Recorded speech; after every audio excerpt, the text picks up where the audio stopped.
Waalaikumsalam warahmatullahi wabarakatuh. Ketika sedang sholat, saya sering teringat kata-kata yang tidak pantas. Apakah itu waswas syaitan? Bagaimana solusinya Ustaz? Apakah saya harus diruqyah? Masya Allah. Baik ya. Taib. Pertama, kenapa itu bisa terjadi? Ada dua hal. Pertama, faktor setan. Tadi saya sampaikan ada setan khusus menggoda orang sholat, namanya khanzam. Di Abu Dawud nomor hadis 666. Ya. Nabi sampaikan, jika seseorang sudah akan mulai sholat, hati-hati ya, sudah akan mulai sholat. Hadisnya nanti berbicara dari sejak dia berdiri, aqimus sufuf, ya kan? Kemudian wahadhu bainal manaqib wal aqdam. Setelah itu, apa yang terjadi? Ini yang paling menarik. Awas, hati-hati. Jika Anda sudah mau menunaikan sholat, bersiap-siap, mulai bertakbir, kata Nabi, wa qala syaitanu udhkur kadza wa udhkur kadza. Setan mulai berkata kepada Anda, ingat ini ya, ingat itu ya. Kalau nggak percaya silakan Pak Bu ya. Sebelum sholat, situasi normal aja. Tapi begitu mulai takbir, yang tidak diingat pun bisa ingat. Yang ingat bisa nggak ingat. Nggak percaya silakan. Memang lisannya mengucapkan Allahu Akbar sebelum sholat biasa, tapi begitu tangan sudah mulai dilipat, seketika muncul. Oh iya ya, tadi kunci mobil ada di sini, SMS belum dibalas, semua macam-macam muncul semua. Ya. Belum selesai, kata Nabi, hatta la yash'ura al-musalli kamra'atan yusalli. Bahkan ada orang yang sholat sampai tidak sadar berapa rakaat sedang menunaikan sholatnya.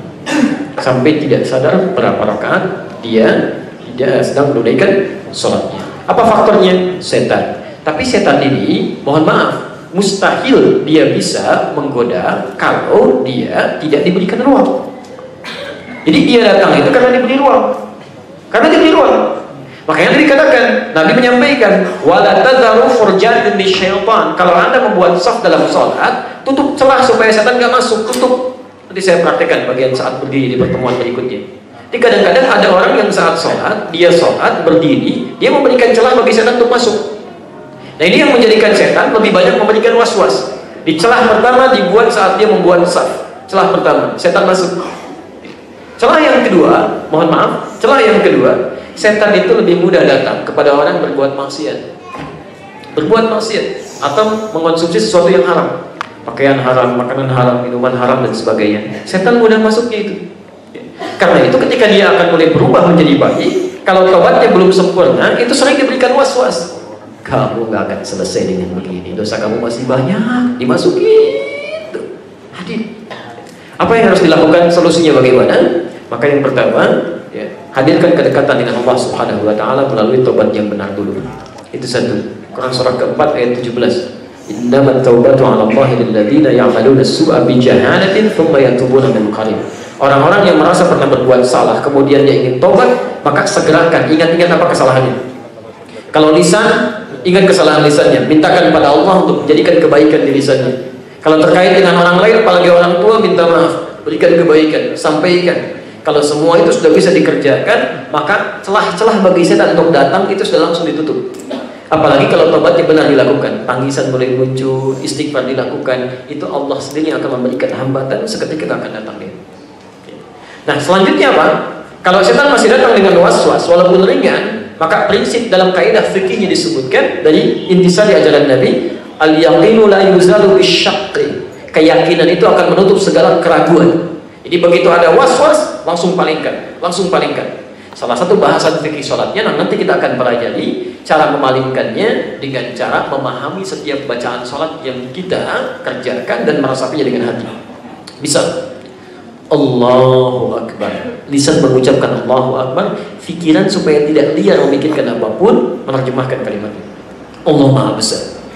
Hati kita kemudian mulai merasa, ya Allah, saya katakan Kau yang Maha Besar, tapi kenapa kadang-kadang saya selalu merasa besar dalam kehidupan, sombong dengan teman saya, angkuh terhadap tetangga, merasa yang paling hebat dalam kehidupan. Begitu kalimat itu hadir, Anda baru takbir saja sudah bisa menangis, Pak.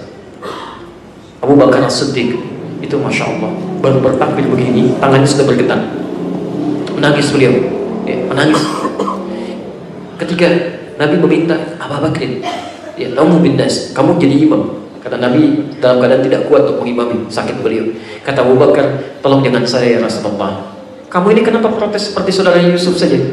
Ya, kata beliau, ya Rasulullah, Saya ini orang yang sering menangis, takut orang lain tidak khusyuk dengan keadaan salat saya. Abu Bakar itu disebutkan lagi sama Rasulullah SAW yang sangat mulia, itu pahanya saja tidak sebanding dengan amalan semua umat manusia. Pahanya saja, saking banyak itu amalan kebaikan-kebaikannya. Tapi dalam sholatnya baru takbir masih bisa gemetaran gini. Ya. Ada yang mirip-mirip ke puncak sholat subuh gemetaran juga, ya. Tapi esensinya beda. Abu Bakar itu karena takut dengan Allah, takut, ya. Khawatir begitu meninggal masih membawa sifat keangkuhan dalam dirinya. Jadi itu sebagian yang bisa kita hadirkan.